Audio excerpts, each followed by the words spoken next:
Thank you very much for this kind invitation. The problem of today is related to the if anemia is a battle of the past, but I think that for sure is a hot topic of the day. I think that is absolutely important. How to manage anemia? We will have many discussion about that. For sure, you can use ESA, iron, both, blood transfusion, you heard of before. And I think that there are many possibilities, so it's up to us to select the best way for treating anemia. But let's start with the very important trial published almost 20 years ago. 10 years, you can see here, more than 12 years ago.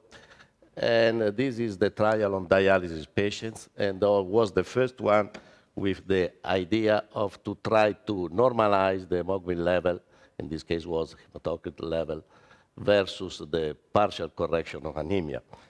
And of course the population, this is the population in the United States, so there are some important differences related to Europe. For example, the use of graft as a vascular access for dialysis was impressive. In Europe, the percentage is 5%. Also, there are some problems because the population was a lot of comorbidities, particularly the heart failure was a very important problem. But, of course, what is important to underline is the number of transfusions. Even in case of patient with 42, you can see the number of transfusions was 21%. And, of course, in the lower hemoglobin target, the percentage was 31.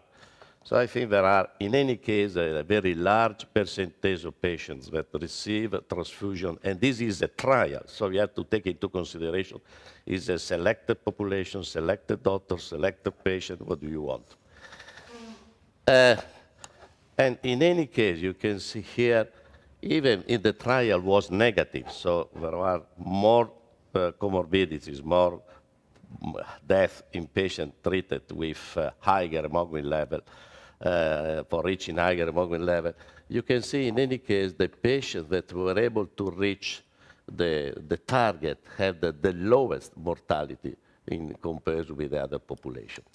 But what is strange is, for example, for the same level of the hematocrit you can see here, there was an impressive difference between the patient randomized to normal hematocrit level versus the patient randomized to the low hematocrit level. So I think that every time we are considering the trial, we have to have a look at the way we are correcting anemia for the outcome of the patient. Because at the same level of the hematocrit level, you can see the mortality was completely different.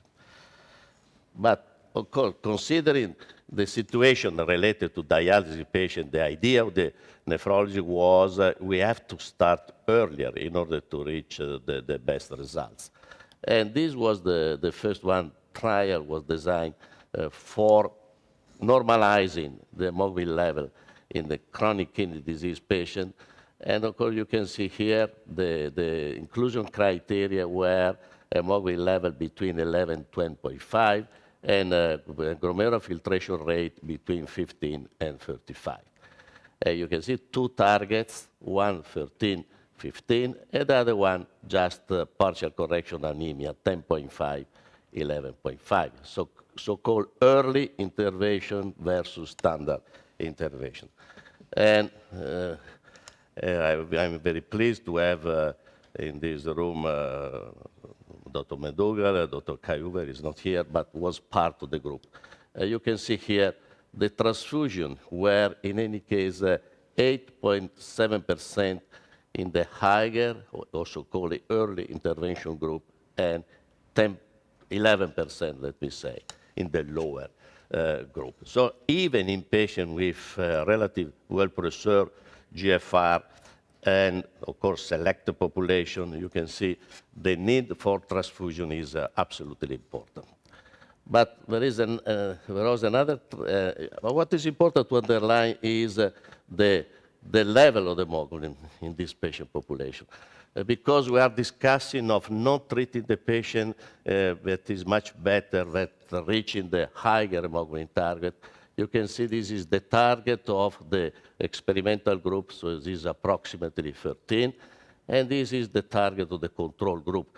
The yellow line is the range target foreseen by the protocol, and this is the value reached during the trial follow-up, and 11 is the minimum level suggested for the guideline. So this is important for underlining that all these trials are comparing a value suggested for the guideline with the normalization of the hemoglobin level.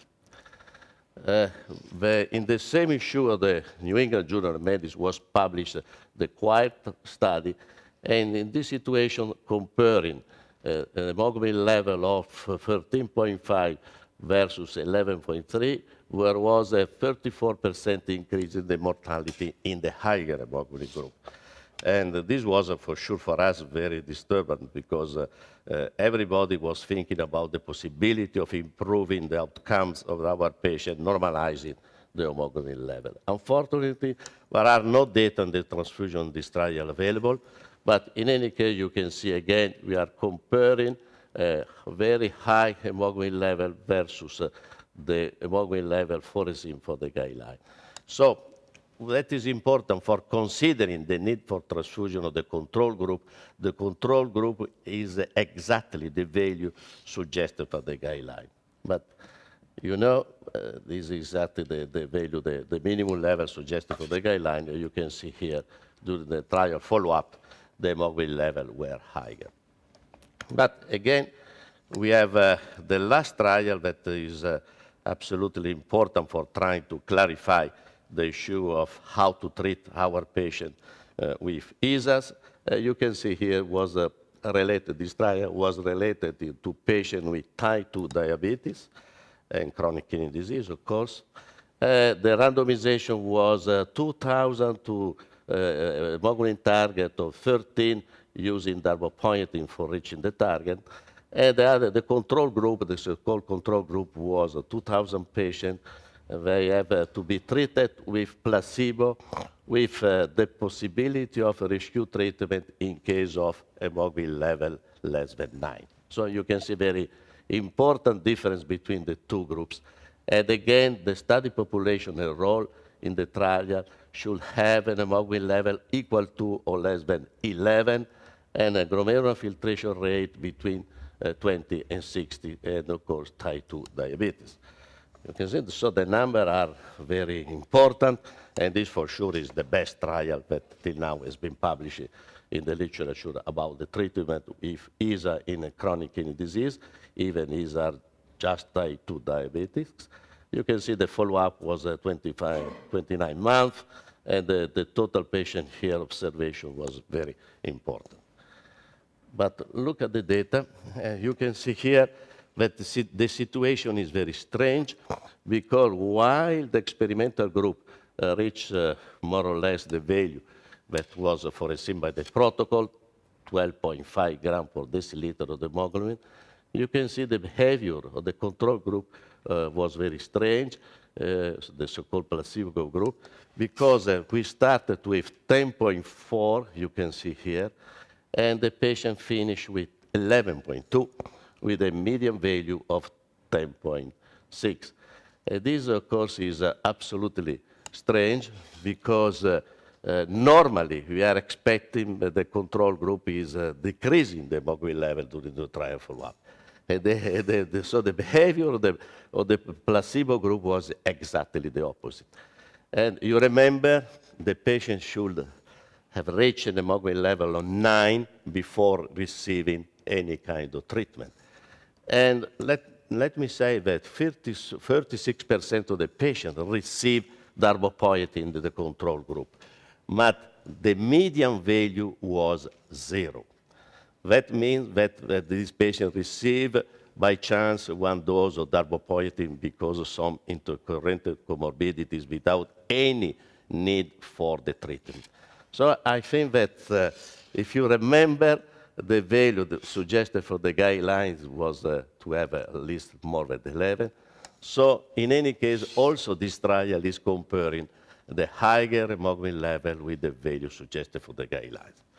But I think that and so you can try any conclusion about the fact that you should treat the patient only in case they will reach an hemoglobin level below 9, because the data are absolutely, according to the result, is absolutely impossible to have conclusion about the fact that the patient could safely reach an hemoglobin level less than 9 before being treated. And what is important to have a look at is the number of the transfusion in this patient population. And even in the higher hemoglobin level, you can see the percentage of the transfusion was approximately 15%, and in the so-called placebo group was 24.5%. So I think that these data are impressive. So you can imagine if the median value of the placebo group was 10.6 grams per deciliter, you can imagine in case actually the patient were able to reach the value of less than 9 suggested by the protocol. So I think that this is one of the reasons why in the debate with Dr. Singh, of course, we clearly underline that also for the CKD population, the target should be maintained, the hemoglobin target should be maintained between 11 and 12.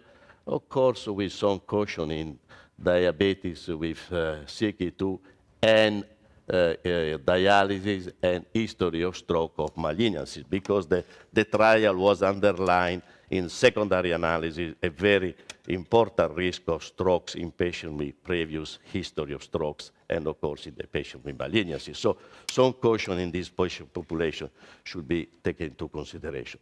But for sure, transfusion avoidance is important, and the maximum dose of iron should be determined with ESA dose and caution for hyperresponsive patients in order to avoid to use too much ESA. So we have not just to look at the level of the hemoglobin, but also the amount of ESAs for reaching the hemoglobin target.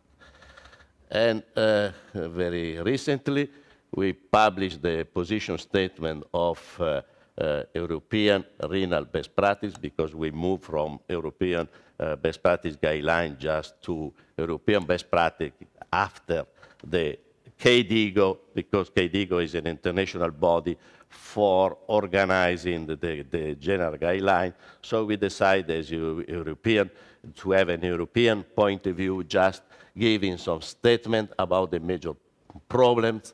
And of course, we did it, you can see here Medugal is a part of the group, discussing the position statement of European renal best practice about the trial. And our, of course, one of the major issues was related to the fact if the blood transfusion is a feasible solution. And of course, one of the comment was to never forget where we are coming from, because these are the lucky 13 first chronic hemodialysis patients at the Royal Free Hospital in January 1965 that were the survivors. And I think if we are old enough to remember that in this case, we are very happy in case the patient were able to reach 7 of the hemoglobin level, because ESA was not available.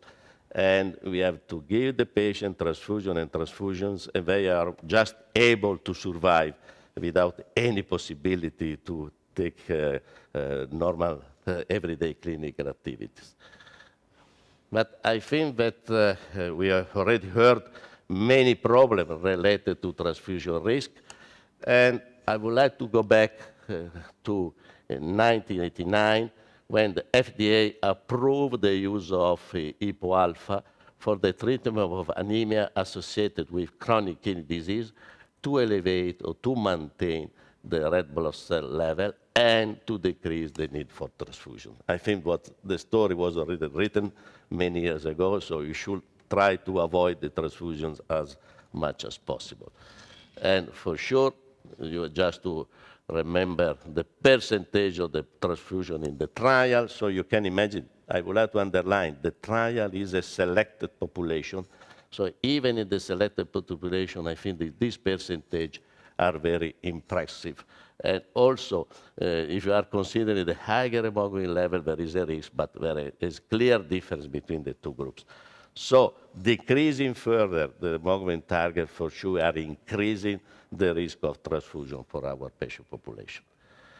And again, you can see in any case that it's important to underline that for the general population, but also for the CKD patient, there is a clear trend in the decrease in this transfusion. But I think that now, 2004, was just before the publication of the CREATE, the QUIRE, and the TREAT trial. So I'm not so sure that this trend will be still present here.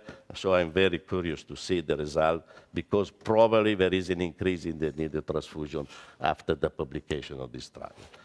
But what is important to underline again is this retrospective analysis for considering the patient with CKD not on dialysis, chronic kidney disease, not on dialysis, and with anemia.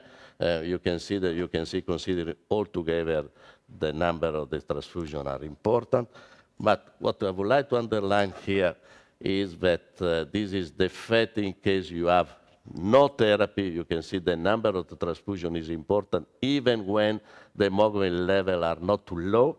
You can see here, while if you use iron, or if you use ESA, or if you are using a combination of ESA iron, you can see you can dramatically reduce the need of transfusion. So I think that it's important to be aware of this impressive difference between no treatment and the treatment. So going back to the position statement, of course, in the position statement of European renal best practice, we underline that the risk-benefit of increased transfusion should also be considered carefully, especially in patients eligible for transplantation. I think that this is another important point, because the population that is in waiting list for transplantation, the risk of transfusion is another important point. And because you remember, just for concluding my presentation, broadly speaking, anemia management consists of ESA therapy, iron supplementation, and red cell transfusion. And avoidance of the latter is particularly important in patients eligible for renal transplantation, where exacerbation of HLA sensitization should be avoided. And also we have to take into consideration the other potential risk of the transfusion that, as I told you before, we heard already. So I think that in general we can say that to make a joke, you can say that for treating anemia we need a magic formula, and I think what is important is to mix everything together using wisdom. Thank you very much for your attention.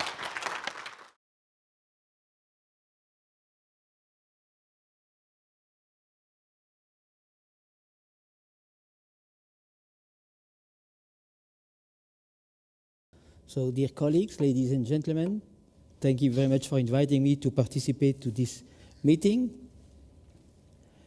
So, despite the advances in the surgical techniques, we have to admit that blood is still frequently used in the surgical setting, as shown here by epidemiologic studies published in the UK, that about 40% of blood is still used in the surgery patients.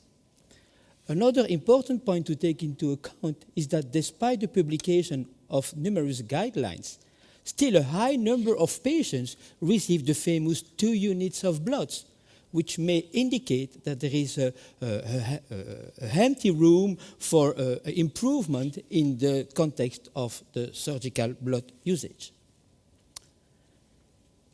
Surgeries associated with the most common use of blood are, of course, orthopedic and cardiothoracic surgery, and I will focus my presentation on these 2 particular surgical specialties. I think the major problem we have in surgery is the variability in transfusion practice. This point has already been emphasized by Philip Bale and co-workers from a Brussels group evaluating the transfusion practice in cardiac surgery in orthopedic surgery and in hemicolectomy. And before the year 2000, you may observe the huge variability in the transfusion rates among these different studies. Does the situation change in 2010? Not at all. This is a study that has been published recently by Bennett Guerrero and co-workers. It is an observational cohort study of more than 100,000 patients undergoing coronary artery bypass graft surgery in the 798 centers in the year 2008 in the US. And as you can observe, the huge variability in transfusion practice, not only for red blood cells, but also for platelets and for fresh frozen plasma. Of course, the authors were able to identify some factors responsible for this huge variability, factors such as the geographic location, the hospital volume, and the academic status. But even taking together these three hospital characteristics, these only explain 11% of the variation in the hospital blood usage among the different centers. A case mix will explain only 20% of the variation between hospital blood usage. So the major problem is the variability in blood transfusion that could not be simply explained by factors like geographical or hospital factors. What about orthopedic surgery? Similar figures have been demonstrated, for example, by Gombos and co-workers in this recently published Austrian benchmark study. This study evaluated transfusion practice among 18 public Austrian hospitals, including cardiac surgery, orthopedic surgery, and hemicolectomy. But just focus on orthopedic surgery, and here are the figures for the total hip replacement. As you can see, the huge variation here in the preoperative hemoglobin, reflecting the incidence of anemia, the postoperative hemoglobin, which may indicate the transfusion trigger applied in these different centers, and about the blood loss and the blood transfusion among these centers. A huge variation between centers, as emphasized by the authors, not only related to the transfusion rate, but also to amount of blood loss and the use of blood conservation methods. The authors were unable to explain why blood loss was so variable among centers.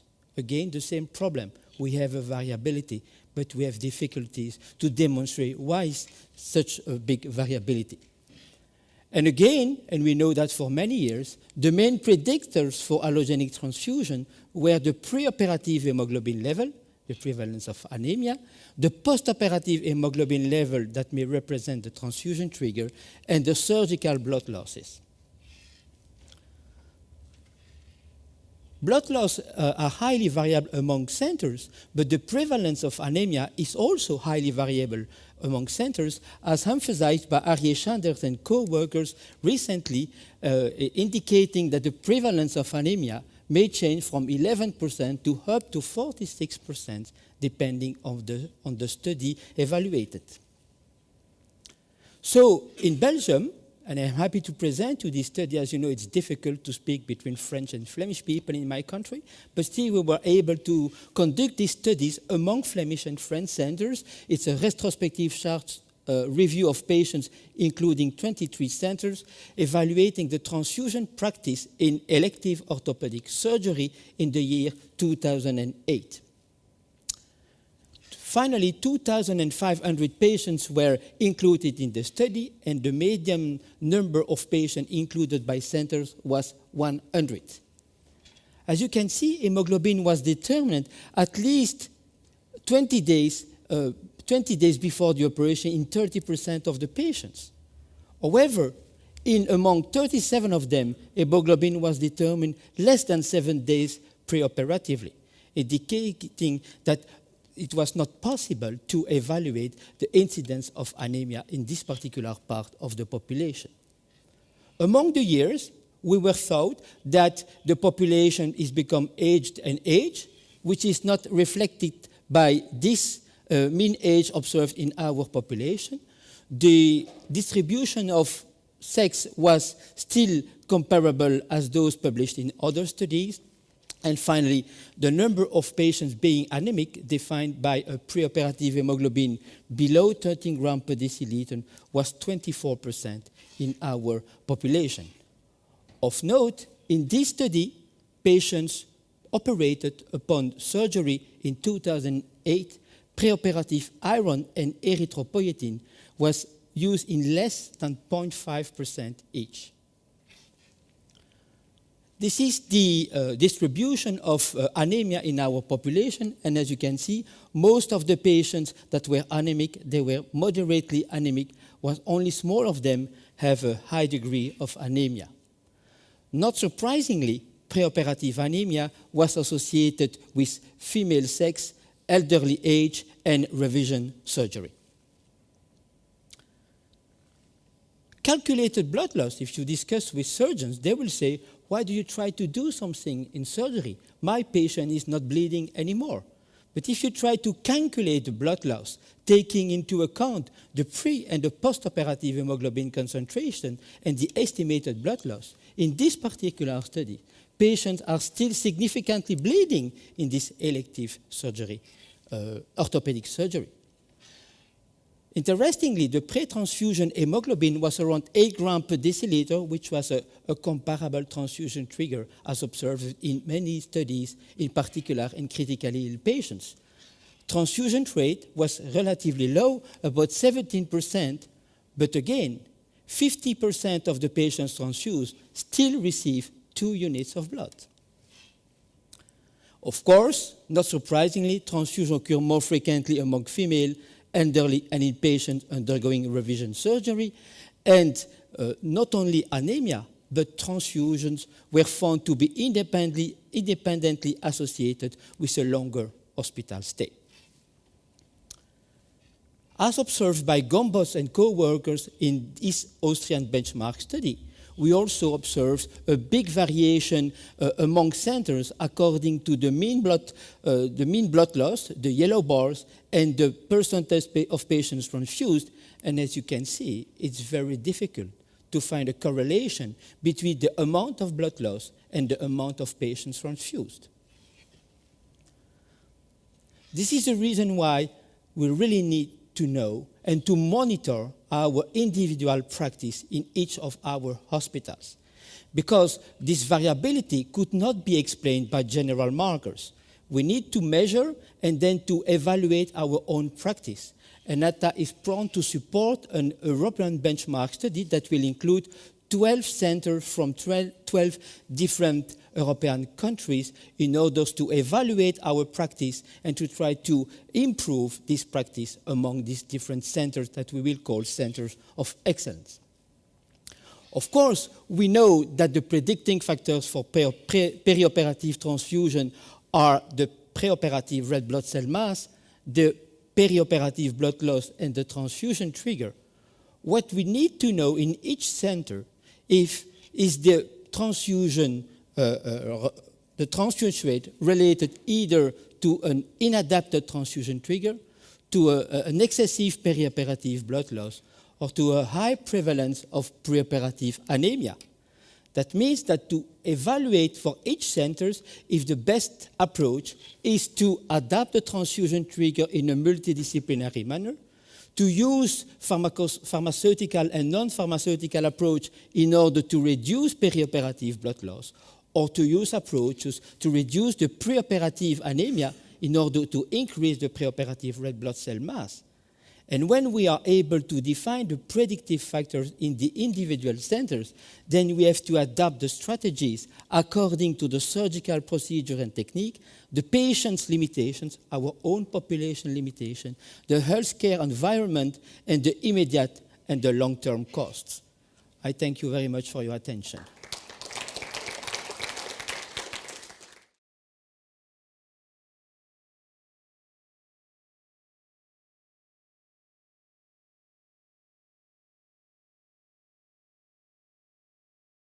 So good morning, my name is Dirk Schrijvers. I'm a medical oncologist working in Antwerp, in Belgium, and I was asked to tell you something about the use of blood transfusion in oncology. So when we are looking at anemia in cancer, we have different etiologies. First of all, you have some reasons for decreased production of red blood cells. And in oncology, an important part, of course, is the anti-cancer treatment with chemotherapy and radiation. And when you have a tumor, there's also some increased loss due to blood loss. Some diseases are giving rise to hemolysis. So these are the main causes of anemia in cancer. We did, in the beginning of the 2000s, a big epidemiological survey. It was the ECA study, where we studied around 15,000 patients to look at the prevalence of anemia. And as you can see, anemia is relatively prevalent among cancer patients, and around 40% of them are suffering from anemia.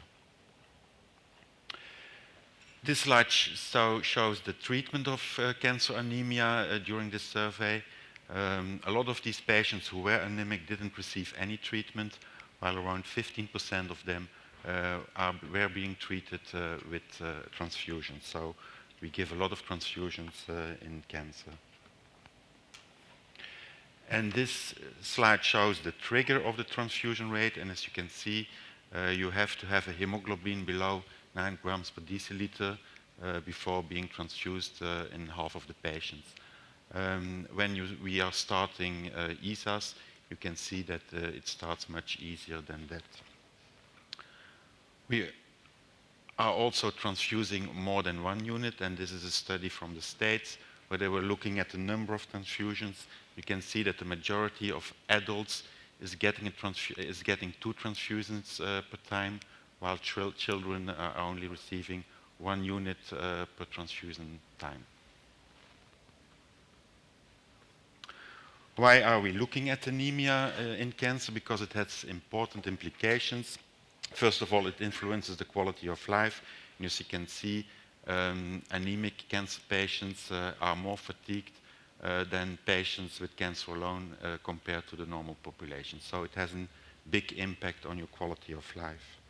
But not only quality of life is influenced, it also influences our outcome of anti-cancer treatment. Here are some tumor types with different treatments, radiation, chemoradiation.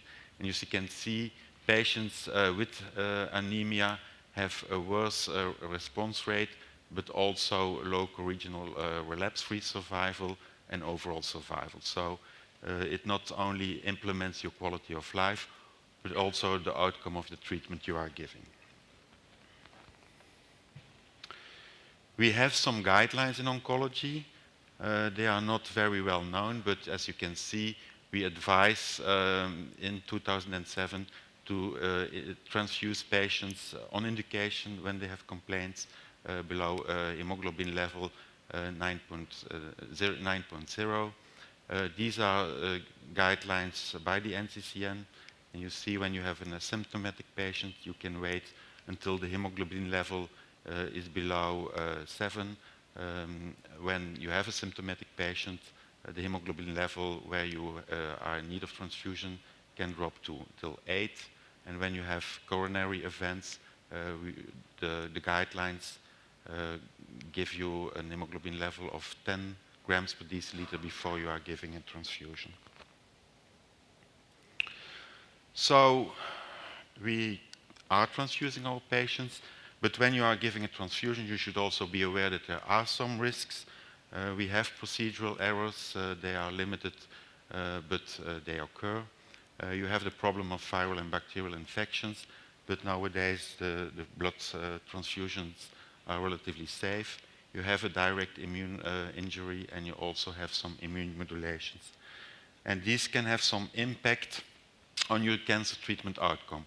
The problem is here we only have retrospective studies, but if you can see in patients with head and neck cancer who are mainly treated by surgery, you see that many of these studies are giving an increased recurrence rate and a decreased survival. So certainly in patients with head and neck cancer, you should be very careful before you are giving a transfusion. And this is also a study in patients that had head and neck cancer, and this were patients treated with induction chemotherapy followed by chemoradiation. And here again you can see that when you transfuse these patients, your overall survival is going down.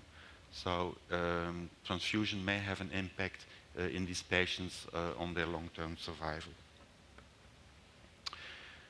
In cervical cancer, it's less clear, so most of these studies, also retrospective studies, looked at small numbers of patients and saw no effect on recurrence rate, and also a limited number saw a decreased survival, but overall these retrospective studies didn't show any influence on survival. For colorectal cancer, we have some more data. We have a meta-analysis on the impact of transfusion on surgery in patients with colorectal cancer, and in a large number of patients they saw an increased recurrence rate. This is a randomized prospective study evaluating surgery, and when you are giving transfusions, these patients are more prone to infections. So you should also use transfusion there carefully. And then this is a last slide on the outcome. And you can see that when you have patients with thoracic malignancies, there is no influence on the survival, but you have an increase in mortality when you are in need of transfusions for these patients.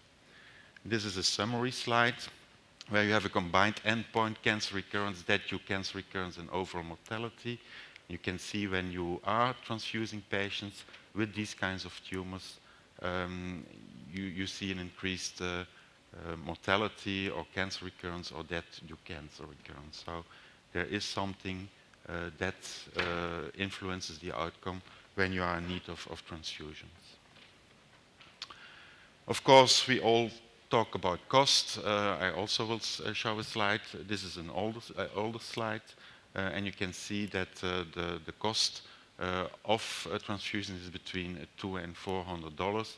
This is a recent slide. This is the reimbursement in Belgium, and when you are giving a leukoreduced transfusion unit, it costs 107 euro for the society, and this is not included the fees for the daycare center or the hospital.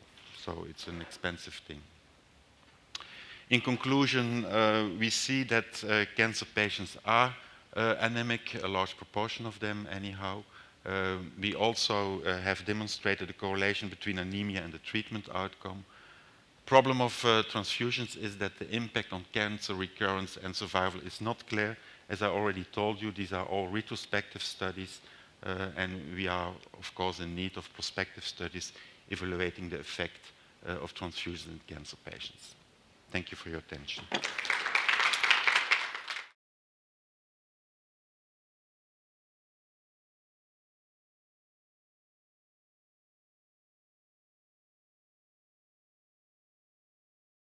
I'd like to talk about a disease that we thought more rare than in fact it is, which is myelodysplastic syndrome.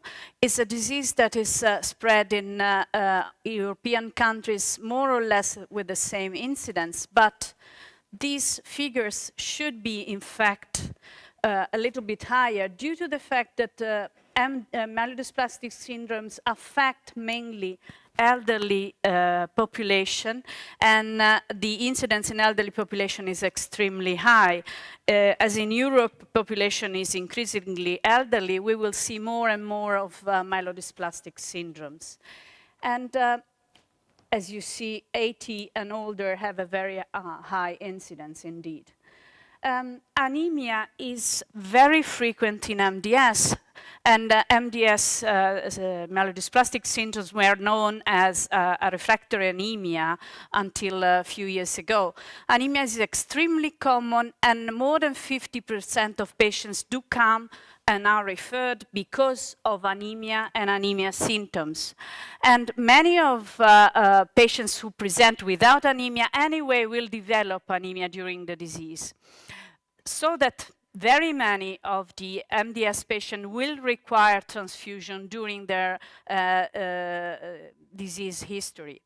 And of course, as we know and as we have heard during the morning, anemia leads to increased fatigue, of course, decreased quality of life, brings iron overload because of the frequent transfusion, and the need for chronic red blood cell transfusion brings a lot of problems and issues.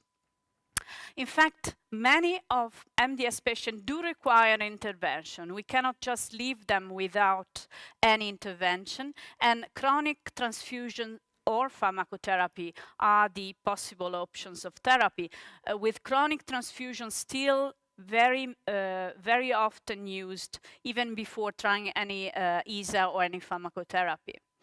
These are the problems, and some of them have been touched already, like the fact that fluctuating hemoglobin level are indeed one of the problems related to transfusion.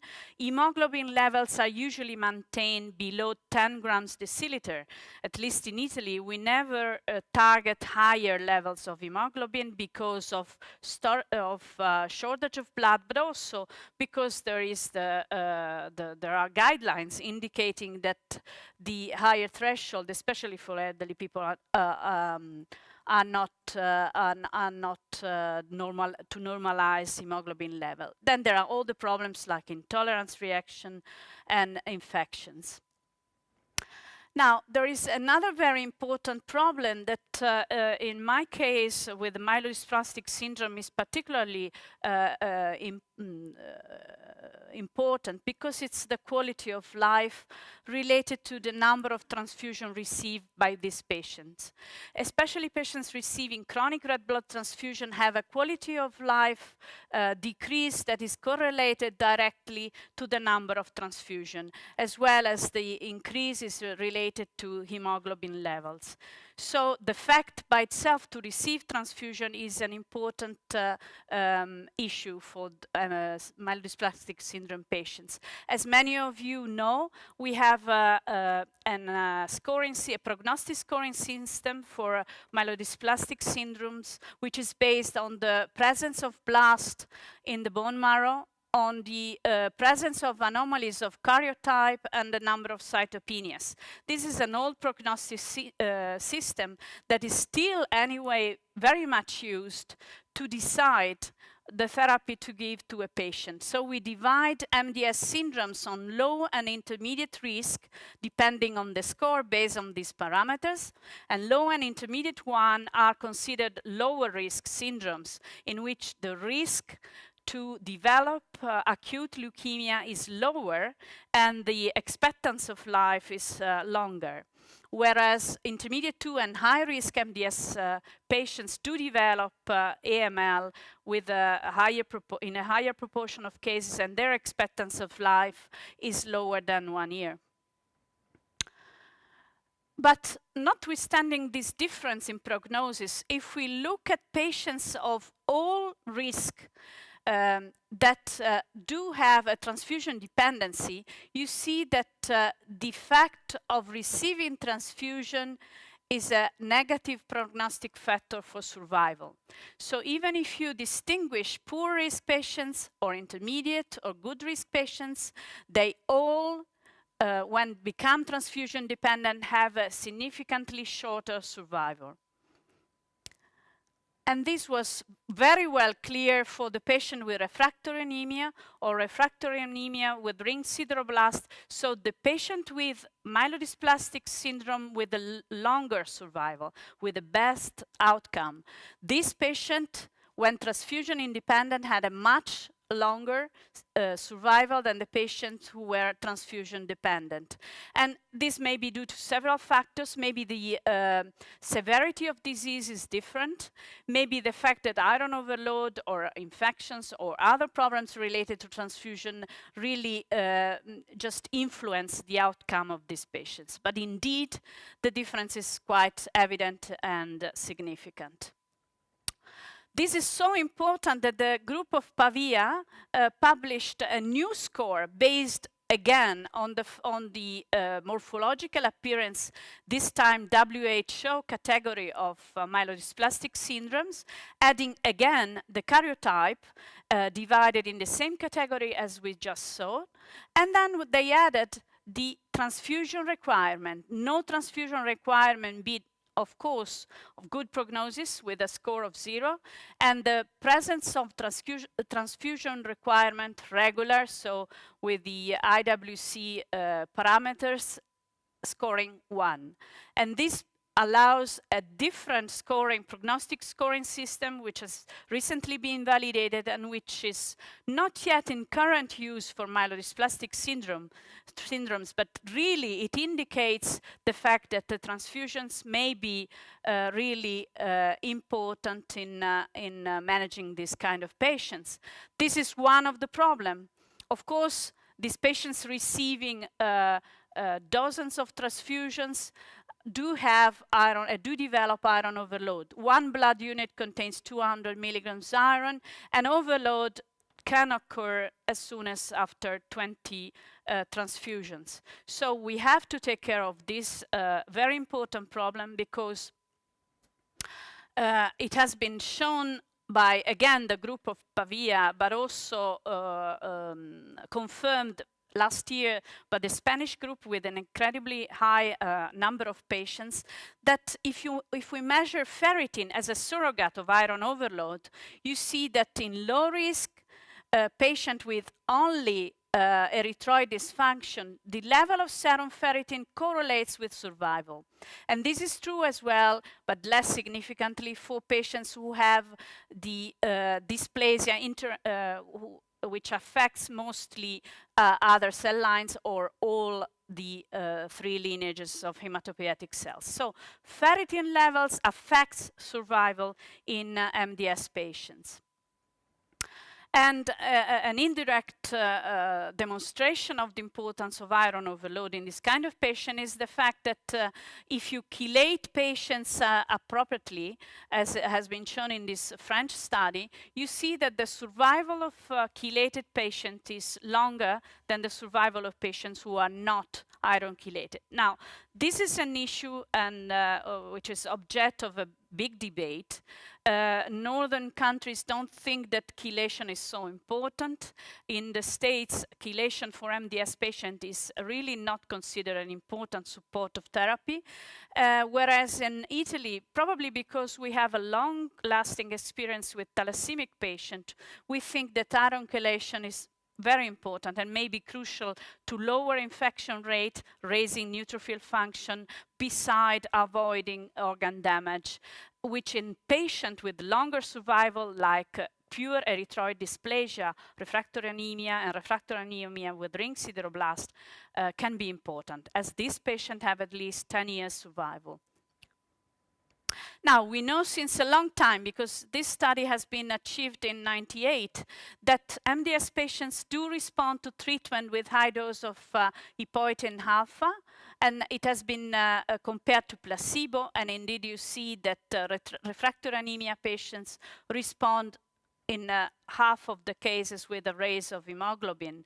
And you see if the patients are not transfused and they are immediately challenged with ESA, they do respond very well in a high proportion of cases, whereas pre-transfused patients do respond less. And less response is observed when patients are in an advanced phase of the disease, whereas when patients do have blast in their bone marrow and they are approaching acute leukemia. Now, the conventional anemia therapy in low-risk MDS is the one I showed you, and placebo versus EPO was daily, whereas the 3 times a week was also active as a maintenance. But now we think that this dose of 40,000 units a week could be very interesting for treatment of MDS. Higher exposure to EPO, in fact, may be more effective than conventional doses, and the weekly dose for elderly patients is indeed more it's really more feasible.